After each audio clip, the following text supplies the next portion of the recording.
Zaid maut, kemudian Ki Zaid maut teu boga anak, boga ge adina atawa kakakna, nya kakaknya adik dulur. Berarti ketika Ki Zaid maut ditanyakeun tirkahna lantaran ieu teh teu boga anak, pasti dulurna kan anu ngawaris. Begitu ditanyakeun aya hartana 1000 meter.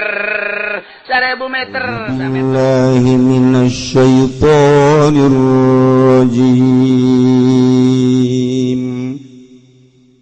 Urang masih keneh nyaritakeun tentang diat panjang lalakonna. Masih keneh sababaraha pasol keneh bari di negara mana bae hampir geus teu kalaku, terutama di negara Indonesia teu kalaku sama sekali.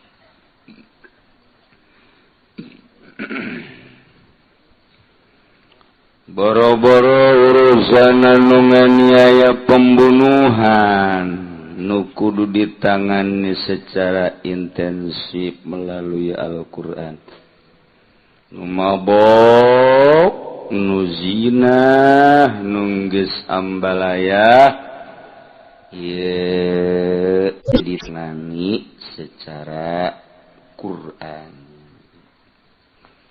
Malah di negara demokrasi mah ayana nu mabok, nu zina, nu maling teh dijadikeun ladang, dijadikeun kitu proyek. Loba anu polisi boga mobil ku gara-gara nu mararabo, baroga imah mentereng ku gara-gara anu marali. Secara zahir nama diadili, horenganan di jero nama keur ngebor. Itulah di negara nu lain make hukum Al-Qur'anul. Urang betah make hukum demokrasi terus. Urang teu betah atuh kumaha urang. Nagara-nagara nu Allah nu nyicingana urang, maju mundurna kumaha urang. Geus diserahkeun ka urang, hayang kos kieu bae teu kieu bae. Hayang berubah atuh urang robah. Lamun ditanyaan saurang-saurang pasti beda-beda. Lamun nanya ka jelema anu bener-bener hayang nampak kejujuran jeung keadilan, pasti hayang make Al-Qur'an. Lamun jelema geus ngeunaheun di negara demokrasi lantaran serba lalogor, ieu logor itu logor, ieu logor itu logor, nu ngamaenkeunana tetep nyana mempertahankeun demokrasi bae. Anu kanyerian mah nu kanyerian hayang berubah tetep ngan deuk ka mana ngarobah, tinggal tungguan engke bae di akhirat. Mantak loba nu sing jujubar pasti polisi, hakim, jaksa ka neraka jahanam. Yakin jak ulama. Wah, boga keyakinan kos gitu ulama. Sebab jana teu make aturan Al-Qur'anul. Wah, sombong amat cenah eta Ki Uci. Sekali-sekali dong. Wa man lam yahkum bima anzalallah fa ulaika humul khasirun. Jelema nu teu ngahukum mun make Al-Qur'an atuh kos kitu si khosir teh. Asupna tinggal nyanggakeun sadaya-daya kula mah sakadar nyampeikeun, polisi lain abdi lain, kiai-kiai mah lain, ngan sakadar nyampeikeun bae. Lah cak polisi aing mah moal ngaji minggu hareup usaha nu nitah. Nitah teu naon teh. geus cenah aing moal ngararaji. Oh, saditu jeung Ki Golkar sia ngajina kan. Dibeungkeut kabeh. Tapi loba polisi ngararaji. Nu bloonana jelema anu daratang ka kula. Waalaikumsalam. Di mana sia? Di Bitung. Enaon? Kiai doakeun cenah kreditan supaya kabayar. Ku bangga doakeun anai. Tetep bae didoakeun bae, tetep urusannya na ieu. Aduh, Masya Allah. Gitu kan leh polisi abri waya didoakeun mah.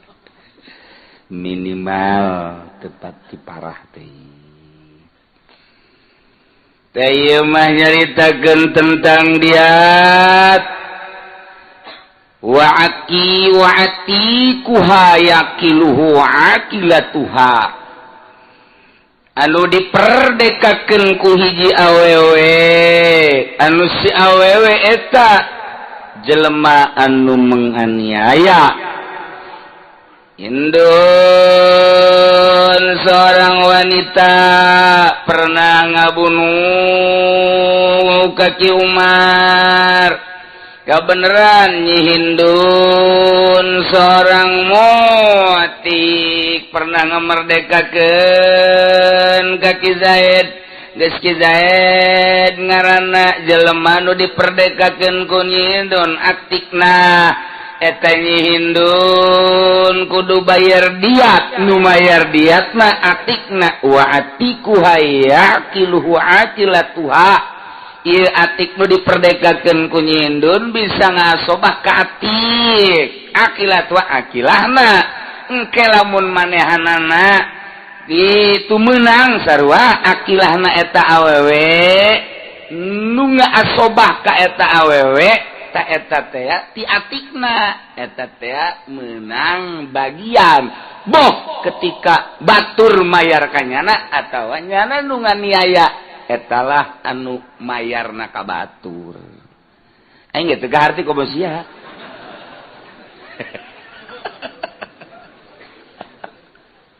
Masalah eueuh di urang kos kieu teh eueuh jadi teu harti bae. Pan ai jelema kabagi dua aya jelema merdeka kos urang. Aya jelema abid atau amat merdeka tama disebut manusia jual manusia non gitu ngaranna bisa dijual beli. Ta eta teh baheula di zaman peperangan terus berlaku datang ka ayeuna ge. Model kamari Palestina diserang ku Israel.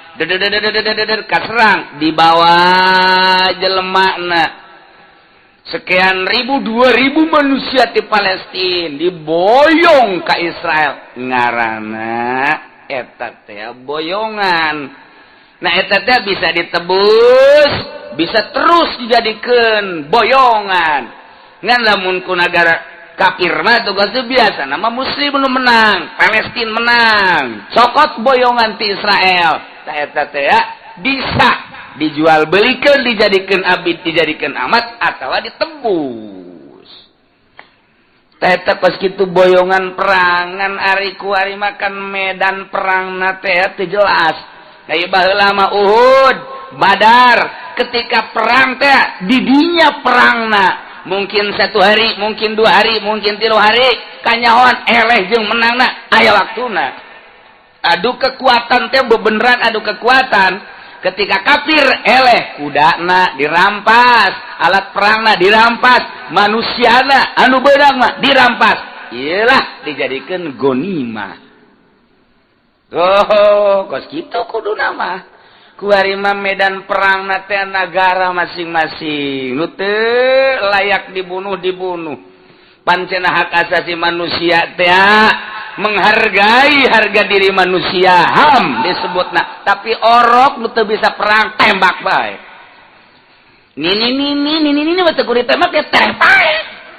tembak wae. Aki-aki mah komo antepkeun di nu panas. Atuh bae tapi ditembak bae deui geus menyalahi aturan. Mantap. Sedahsyat apapun perang Palestina jeung Israel mah penganiayana katingali ku dunia kabeh, tapi Palestina tetep bae. Bukan prajurit tidak akan ditembak. Make aturan sebabna sieun ka Allah. Sakitu ge tetep bae masih kene kaseret bae Israel teh. Nah, kuari mah kaseret deui Palestina, kaseret deui Israel. Kitu jeung kitu bae. Adu kekuatanana kekuatan senjata.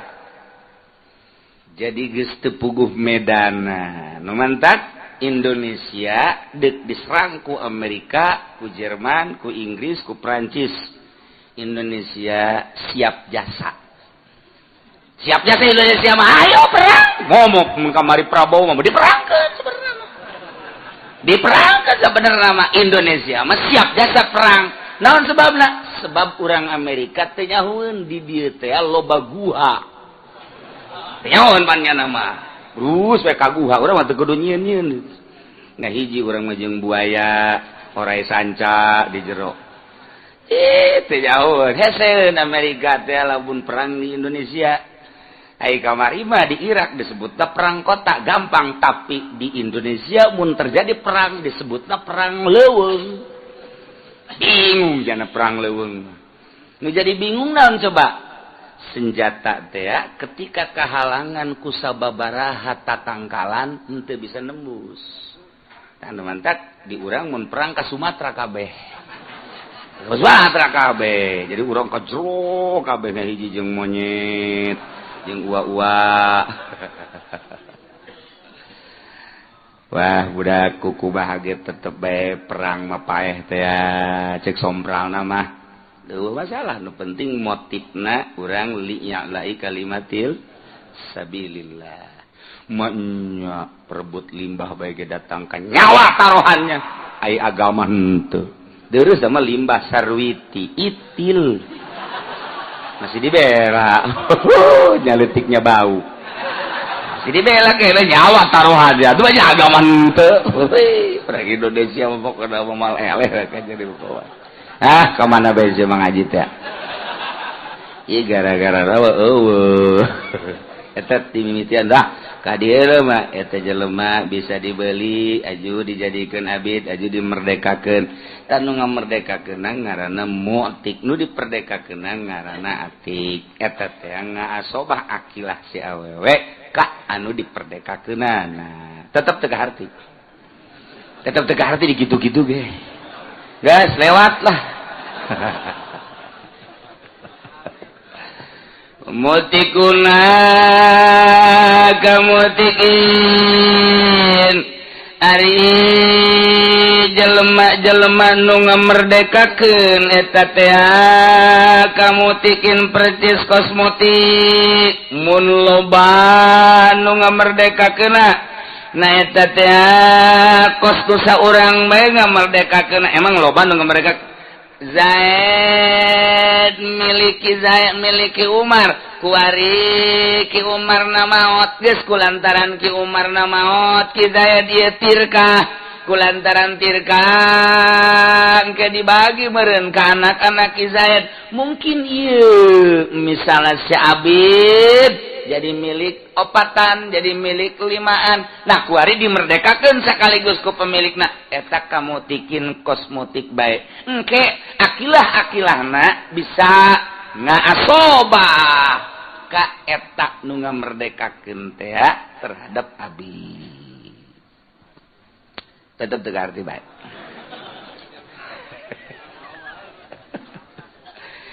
Geus dibayangkeun ku lagi pasti moal kaharti. Geus bae tuh kos kitu we pokona. Eueuh masalahna. Wa kullu syaksin tiap manusia minasobati kulli mutikin tina soba saban-saban mutik ya milu eta nanggung kana ma perkara kana ya milu zalikal mutik anu ditanggung ku eta mutik asobah setiap mutik eta teh bisa nanggung jawab kanu sok ditanggung jawab ku mutik sakumaha mutik boga beban atuh asobahna mutik sarua bae Zaid boga abid ngaranna Umar Ki Zaid kuari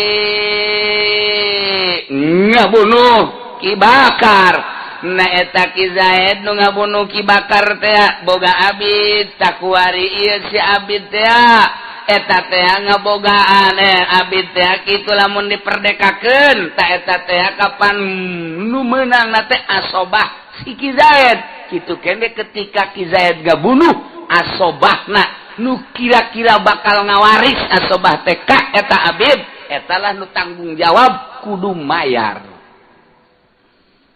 mun disedekeun aduh teu puguh teu karuh mayar eta ge bisa bae nyedekeun kitu tapi ke suatu-waktu nyana nu meunang warisan teu puguh-puguh meunang warisan kan gitu kos kamari bae Zaid maut kemudian Ki Zaid maut teu boga anak boga ge adina atawa kakakna nya kakaknya adik dulur berarti ketika Ki Zaid maut ditanyakeun tirkahna lantaran ieu teh teu boga anak pasti dulurna kan anu ngawaris begitu ditanyakeun aya hartana 1000 meter 1000 meter sameterna 100.000 kali 1000 seperti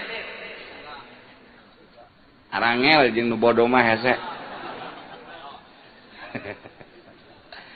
1000 meter sameterna 100.000 jadi seperti 100 juta bener teu salah geus teu kumaha sia bae geus ya, saeta adina jeung kakana teh tah. Wah, urang ieu siring 50 juta kan berarti. Total punya total ternyata nyana boga hutang 500 juta. Sial. Cak kakana teh puguh teu karuh urang. Tuh, ngomongna teu puguh teu karuh kan. Sugan teh mah urang bakal menang warisan, horenganan, urang kudu mangmayarkeun. Bong aing mah. Teu urusannya anak tah mah. Nyana anu ngahutang urang nu kudu mayar tetep bae nyana nu kudu mayar ahli waris daran teh nya teu puguh teu karuh mah nya aing datang-datang mayar bae tuh gabahasana ge keun ge teu puguh teu karuh kuari Zaid maut begitu maut teu boga anak boga ge adi jeung kakak ahli waris teh dulur ngaranna nah ya Ki Zaid barang ditanyakeun tirkana ternyata aya 50 hektar. Oh, siapa wow. Mangganing sameterna 10 juta. Tuh. Coba aja pendi pangitungkeun. Pepes otaknya anak aja nu eta teh kapan beureudan begitu maot eta cara ahli warisna pan ngomong lagi waduh urang teu puguh teu karuh meunang tuh giliran meunang mah teu puguh teu karuh urang meunang hartanya seurinyana ketika mayar hutang mah teu puguh teu karuh bahasana mah teu puguh teu karuh kene saha teu puguh teu karuh ngan ai tadi mah teu puguh teu karuh urangnya masyaallah meunang bari seuri tapi ketika mayar teu puguh teu karuh eta kene bahasana mah ngan bangun serangan teu puguh teu karuh itu ge sarua bae kitu-kitu kene. Ieu keur carita abid, keur carita nu lain abid kan geus kamari. Wala yakilu atikun bil azar tengah sobati kok menurut kaul azar ayatik nama teu teu sapira budak beulian. Zaid boga abid ngaran Umar. Kemudian ku Ki Zaid diperdekakeun. Umar, las anta hurun. Mana mereka? Ya, alhamdulillah. Jadi berarti atuh kuari mah eta Ki Umar ngaranna atik. Ketika Ki Zaid ngabunuh Ki Bakar, Ki Umar mah masalah. Artina masalah teu kaciwit teu ka bawa daging. Sebab nya nama atik, luar garis. Nu meunang sote asobahna. Ati asobah ari asobah wae pang anu ngawaris. Asobahna Ki Zaid nu bakal ngawaris ka eta Atik. Eta mah aya hubungan, tapi ari Atik apa tuh? Ieu mah teu kaharti bae. Ngan didongengkeun bae ieu mah. Keur carita. Bain pukidal lakilu lamun nu ngasobahna barang diteangan nu ngasobahna teh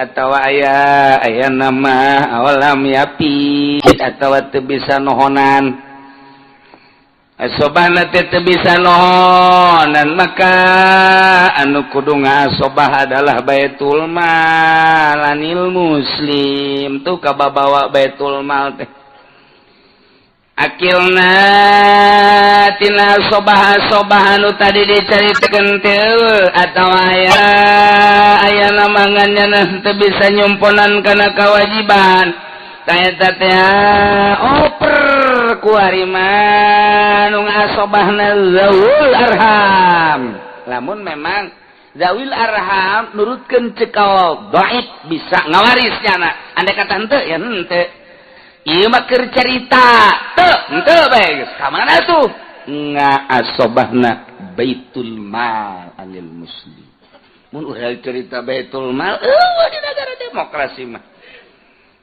baitul mal penyimpanan harta aya ge di urang mal dana sosial eta dana sosial unggal kabupaten ge aya pomo tamadanan sosial anu meunang lilimpahan tina haji jumlahna aya 70 triliun jumlahna ieu tiba heula datang ka kuari ieu dana sosial ketika urang haji cokot 1 juta cokot 2 juta dikumpulkeun kuari geus aya 70 triliun cokot kurang belikeun ka cendol urang Cikupa kabeh kikian hayo ngojay kabeh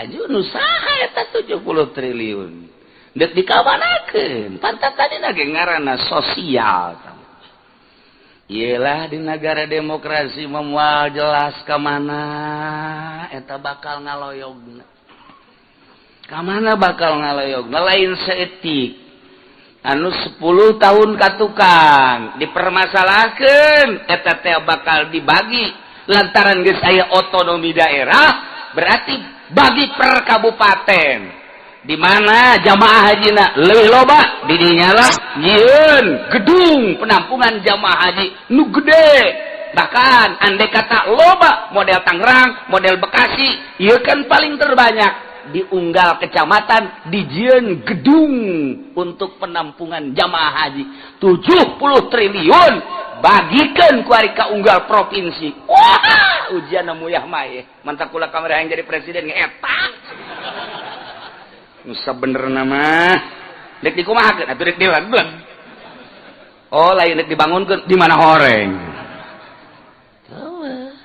eta urang mun najakeun ka ditu malah geus datang ka paeh ge eta kakarak di dinya emang akana ge aya kene ieu jadi leuwih loba deui ieu mah bakal muringkak bulu jembut kulantaran besi muringkak mah lebih jahat eta kakarak eta doang wow masyaallah lain lalagaan pohara jasa urang mun nyaritakeun APBD per tahun sa Indonesia masya Allah karim pohara jasa tes tong urusannya na urang asalnya bae sebab urang teh kan bagian dari warga Indonesia kan anu sok dicokotan dipencetan urang kunyana pajak-pajakna mun teu pan disingseuna atuh wajar we sakadarnya ho doang nganyakeun kitu bae nyana geus awas ya giliran urang ngajak pajak mah kudu bae giliran urang deuk dikamanakeun eta teu meunang nyaho kumaha sih negara tuh kan Fain buki dah laki lu awalam yaki akola baitul baitul mal. Izin di negara Indonesia mah teu rapih penataanana. Mun di negara nu make Al-Qur'an rapih. Hiji bakal aya penampungan nu edan. Nu edan ulah ambalaya berkeliaran. Eta kan manusia. Nu mantak berkeliaran kapan dulurna teh geus teu mampuheun lantaran obat. Gitu mental mah mahal. Aya anu leutik hargana terkecil 500.000, naik rada nu gede dosis saraningkat 1 juta hiji. Naik deui aya anu 2 juta, sedangkan dibutuhkeunana ieu sapoe teh misalna minimal 2, isuk-isuk hiji 2 juta, sore-sore hiji 4 juta, sapoe 4 juta. Sedangkan keluargana dagang toge. Mana coba jang mayar? Mantak diantepkeun bela tanggung jawab negara. Henteu ditanggung jawab kos kitu, geura paeh engke di akhirat. Mana lurahna? Lurah nyedekeun ka camat ye, atuh kula mah sapira lurah, camat. Cak camat kula mah atuh sapira camat, aya bupati. Cak bupati kan di sono ada ibu atut. Lagi ngeringkuk nyantren. Gara-gara Haji Podoli dah. Milih atut jadi gos gitu dah. Aduh. Terus silih sedeket ya otomatis ka luhur. Di luhur ge ngalikeun deui ka handap. Oh, cek malaikat buang lempar, saling lempar. Ya udah sekarang mah udah pada ngegejebur aja dah ke sono dah. Cek malaikat Malik udah masing-masing dah lolonjal lu. Aduh, dasar kampung Melayu ongko lolonjal ongko. Ya Allah ya Rabbi Karim. Encan bangsa yatim piatu. Encan bangsa fakir miskin, encan bangsa janda renta. Tajak naon aya negara tuh. Di urusan naon jar kos kitu urusanana di negara mah supaya rapi.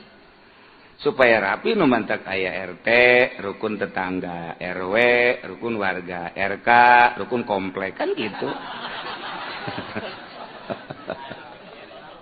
Nah, diatur supaya rapi kan.